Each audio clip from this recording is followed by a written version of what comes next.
What are you going to do? Will you die or will you fight? Do you think being a hero is someone else's duty? So long as you choose your own fate, you can call us anytime. We will never abandon the weak who want to fight.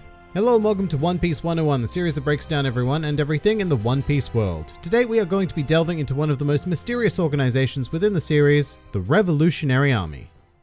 The Revolutionary Army are a powerful militaristic organization that exists outside of the two most commonly explored factions in the series, being pirates and those aligned with the world government. In fact, even more so than pirates, the Revolutionary Army views the world government as their strict enemy, and their goal is to overthrow the world nobles who currently preside over the majority of the planet. The organization was founded by its supreme commander, Monkey D. Dragon, a man who very much remains shrouded in mystery himself, but he began his crusade due to his utter disgust in regards to the hedonistic nature of the world nobles, as well as the lesser nobles who directly rule the various individual nations of One Piece. As a result of these continued actions working towards the direct destabilization of the world government, Dragon was deemed their greatest enemy, as well as became the most wanted man in the world. As for exactly when the Revolutionary Army was formed, it's a bit vague at the stage of this recording, but it was somewhere between 19 and 24 years ago. So they've been operating for around 2 decades, and as such, they've had a pretty strong presence in the world. For example, a contingent of the Revolutionary Army were present 12 years ago in the Goa Kingdom in East Blue, where they managed to save the citizens of the Grey Terminal who were going to be burnt alive at the direction of the Goa royal family. And that sort of blatant disregard for human life is really what drives Dragon and the other Revolutionary Army members to fight. Despite that, it should be noted that they do only conduct strategic intervention, so as not to draw too much attention to themselves. For example, in the aforementioned situation with the Goa Kingdom, whilst he managed to save many citizens, Dragon admitted that he did not have the power to change its ruling system. And this is more than likely not a reference to direct power, as his forces more than likely could have occupied the island, but that would then make both Goa and the Revolutionary Army a massive target to which the full force of the world government would be deployed to wipe them out. Instead, the primary focus of the Revolutionary Army for the past 2 decades or so has been on stockpiling weapons and recruiting members in order to build a force capable of a direct attack against the world government. And in regards to their recruits, the army has developed quite a fighting force, including their chief of staff, Sabo, a former noble of the Goa Kingdom who became ashamed of his heritage and who was saved by Dragon. Sabo also happens to be the sworn brother of a certain Monkey D. Luffy, the son of Dragon. Below Dragon and Sabo, the Revolutionary Army has 4 commanders, being Karasu, Belo Betty, Morley, and Lindbergh, each of whom direct the North, East, West, and South armies respectively. Each of these individuals possesses exceptional abilities that are integral for the army to thrive and survive. And I'd like to draw particular attention to the devil fruit power of Belo Betty in regards to this, which is the Kobu Kobu no Mi, a paramecia type fruit that allows its user to awaken the latent physical potential of others and inspire them to fight, making it a perfect addition to an organization whose goal it is to overturn tyrannical rule on the masses. Below the commanders, there are also several high-ranking officer positions consisting of some highly influential people in the One Piece world. For example, we have Emporio Ivankov, Queen of the Kambaka Kingdom, as well as Inazuma, who serves as Ivankov's second in command. Then there's Bartholomew Kuma, who is a warlord of the sea under the world government and a former king himself. And the final known officer at the time of this recording is Koala, a former slave of the world nobles who was freed as a result of the actions of Fisher Tiger. In any case, under the direction of these individuals, the Revolutionary Army has been conducting covert operations within the world for the last 2 decades. But it was only recently in the grand scheme of things that they were identified as a major threat to the world government, which occurred 6 years ago at the Reverie, where Dragon was personally mentioned by Thalassa Lucas as someone who would likely become a true threat to the world government in a few years' time. And oh, how right he was. As a result, the world government began actively targeting the Revolutionary Army where possible, often sending Cypherpole agents after them, with one example being when Jabra, Kumadori, and Fukuro were sent to assassinate 3 important army figures within a certain district. A mission that can be assumed to be somewhat of a success, albeit at the cost of 20 more lives in collateral damage, due to Fukuro opening his zipper mouth and leaking their assassination plot all over town. However, for the most part, operations of the Revolutionary Army have been quite successful, and a lot of that can be attributed to the secrecy of their headquarters, which was located on the island of Baltigo, and is actually so secretive that even we as an audience don't know anything about its location other than the very vague fact that it is indeed somewhere within the Grand Line. But with their center of operations completely shrouded, the Revolutionary Army have been capable of organizing full-scale revolutions in all sectors of the world, including infiltration-style missions, such as sneaking Emporio Ivankov and Inazuma into the world's most secure prison, Impel Down, in order to gather a force of prisoners ready to break free at the right time. Although this occurred rather prematurely due to the actions of Monkey D. Luffy. The army holds a further association with Straw Hat member Nico Robin, whom they freed from slavery on the massive bridge nation of Tequila Wolf in East Blue. In fact, due to Robin's knowledge gained from being an inhabitant of the former island of Ohara, they even asked her to join their cause, referring to her as the light of the revolution. And while Robin did decline, she would end up spending the next 2 years with the army during the time skip. However, the operation that we would become most familiar with, when a small contingent of revolutionaries, including Sabo, Koala, and Hack, were sent to the island to investigate and uncover the black market dealings of Warlord of the Sea Doflamingo. During this mission, the three of them became embroiled in the sheer chaos caused by the Straw Hats, Trafalgar Law, and the various other parties present on the island, which resulted in the defeat of Doflamingo and the acquisition of all of the black market weaponry present on the island. Rather unfortunately, this mission would also result in the discovery of Baltico's location by Jesus Burgess, a member of the Blackbeard pirates who stowed away on their ship, and the base was promptly attacked and destroyed by the Blackbeard pirates. As for why Blackbeard and Emperor of the Sea had such a stake in declaring war on the Revolutionary Army, well, that is one of the many questions surrounding the army that is still currently unanswered. And it is here that I'm going to throw up a spoiler warning for the events of the Reverie and Wano arcs. If you are not up to date with both of these arcs, then I highly recommend you mute this video until the spoiler warning goes away, because what I'm about to say is not an insignificant spoiler. But for the rest of you,